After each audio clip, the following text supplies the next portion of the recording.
This movie will make you check your own pulse. The film? 127 Hours. 2010. Danny Boyle directs. James Franco stars. Based on the true story of Aron Ralston, a hiker who got trapped in a Utah canyon for 127 hours. 5 days. 6 hours. Alone. No villain. No monster. Just a rock. 800 pounds of rock. And one man versus himself. Boyle turns a survival story into a mental marathon. Aron Ralston. 27, adrenaline junkie. Climbs, bikes, jumps off cliffs just because. Opens the film talking to camera like it's his vlog. "I'm gonna make a movie about this someday," he jokes. Irony hits hard later. April 2004. Canyonlands National Park, Utah. Blue John Canyon. Aron tells no one where he's going. Classic hiker mistake 1. He rappels down a narrow slot canyon, camera in hand, energy high. Then shift. A boulder, dislodged by his own weight, pins his right arm to the canyon wall. Just like that. First hour, he tries everything. Pushes. Pulls. Chisels. Nothing. The rock isn't moving. He is. Hour 3 to 24, he documents it. Talks to camera. Day 1 log. He rations 350 milliliters water. Eats 2 burritos. Pee bottle fills. Sun burns. Night freezes. He tries to sleep standing up because sitting means pain. Day 2 to 4, hallucinations start. He sees his future son. Talks to ex-girlfriend. Remembers his parents. Boyle shows these as quick, bright cuts, Aron's brain refusing to die quietly. He watches himself on his own camcorder, giving himself pep talks. You have to be your own rescuer. Day 5, water gone. Arm turning black. Gangrene setting in. He writes his name and date on the canyon wall with a knife. Aron Ralston 2003 to 2003. He's saying goodbye. Then the shift. He stops fighting the rock and starts fighting his fear. He remembers his vision of a boy, his future son. That becomes his reason. He decides, if the arm won't come off the rock, the arm comes off the body. With a dull multi-tool knife, he cuts through skin, muscle, nerve, bone. 1 hour of self-amputation.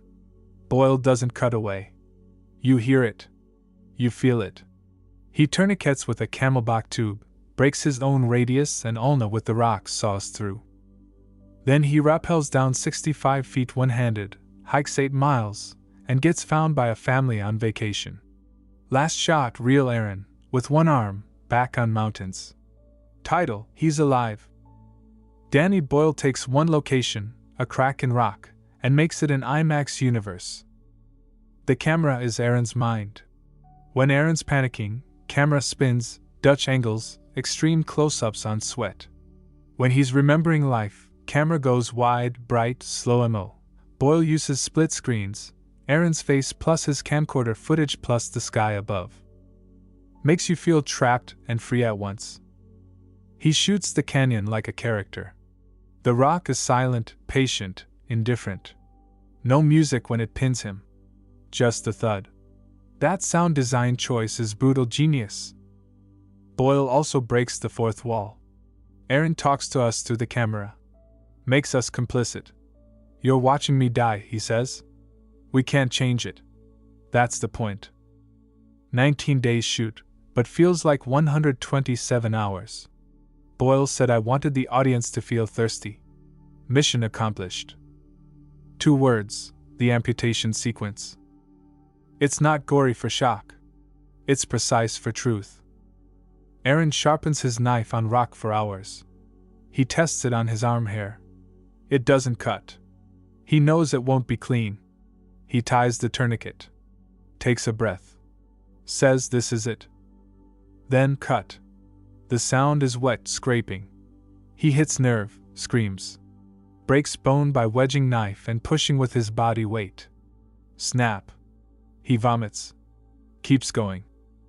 Boyle intercuts this with flashes of Aron's childhood, his mom's face, sunlight. As if his life is flashing before he takes it back. When the arm finally comes free, there's no music. Just Aron breathing. Then he puts the arm down, takes a photo with it, like evidence.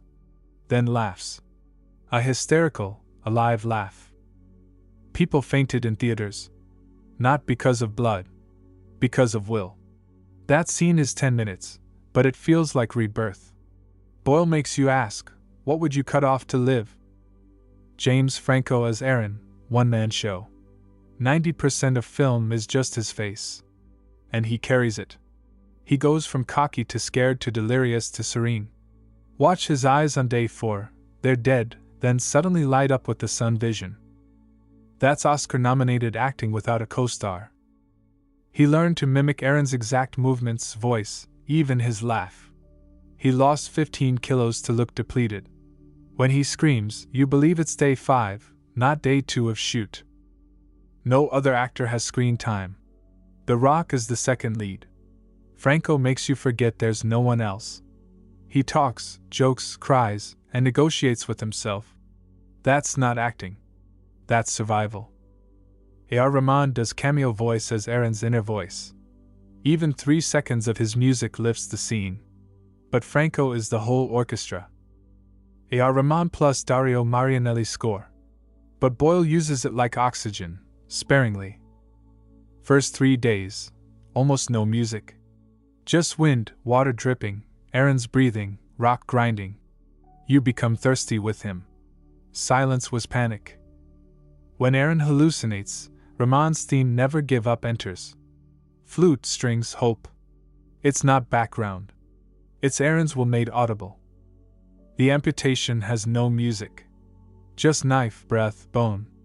Then when he's free, the score explodes. Full orchestra as he runs. Boyle said music is freedom. You feel it. Sound design team recorded actual rocks, actual rope, actual camelback. Every sound is hyperreal. That's why you wince. Your brain thinks you're there. Watch this movie, not for the thrill. For the truth. This film asks, what is too much? When do you quit? Aron's answer, never. Even when quitting means losing an arm, he doesn't quit living. It's not about hiking. It's about choice. Aron chose to go alone. Then chose to stay alive. Boyle shows both sides without judgment. Adventure has a cost. Technically daring, emotionally naked. Franco's performance plus Boyle's direction plus Ralston's music score was a film that doesn't leave you. It follows you home. You'll check your backpack for water. You'll text someone where you're going. That's impact. Not easy watch. Important watch. Keep tissues. Keep gratitude. Thank you for listening.